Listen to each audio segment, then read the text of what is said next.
Hey everyone, my name is Ford from NorCal Thrills, and today I'm bringing you an update from Six Flags Discovery Kingdom for July 5th, 2022.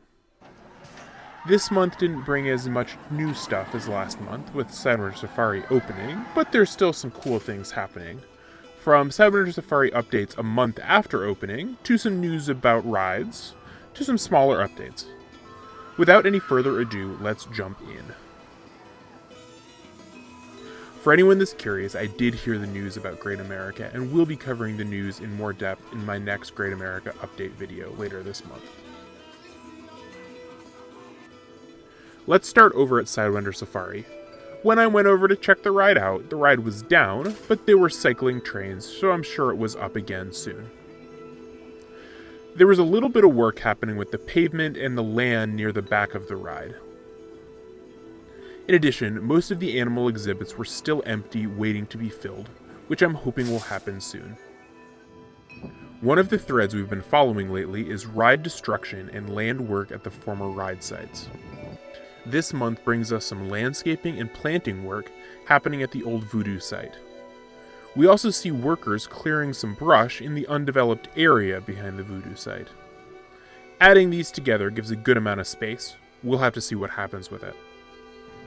Similarly, there were some plants and landscaping new at the Tasmanian Devil site.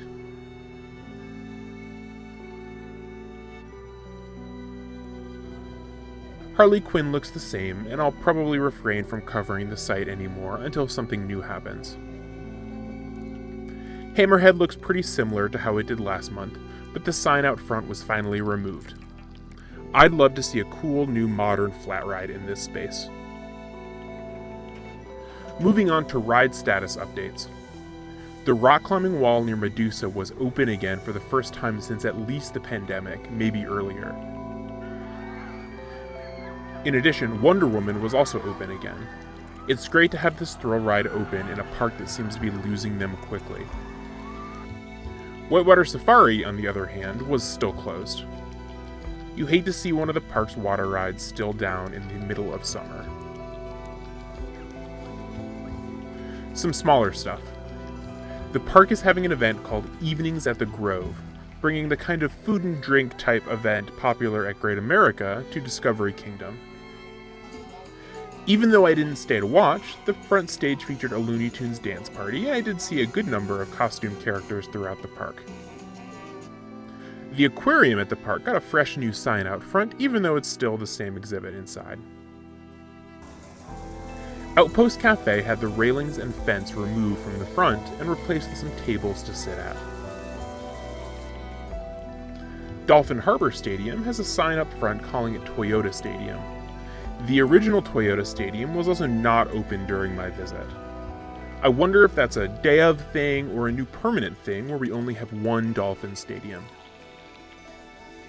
And finally, even though I missed the bulk of the 4th of July celebrations, the park was still nicely decorated with plenty of American flags. So there you have it, another quick update from Discovery Kingdom. We touched on a handful of different themes today, from Sidewinder Safari updates a month after opening, to ride updates, to a whole lot of smaller things. For some more coverage of the park this month, check out the written update linked in the video's description. Thanks for watching, and I'll be back to check out what's new at the park at the end of August.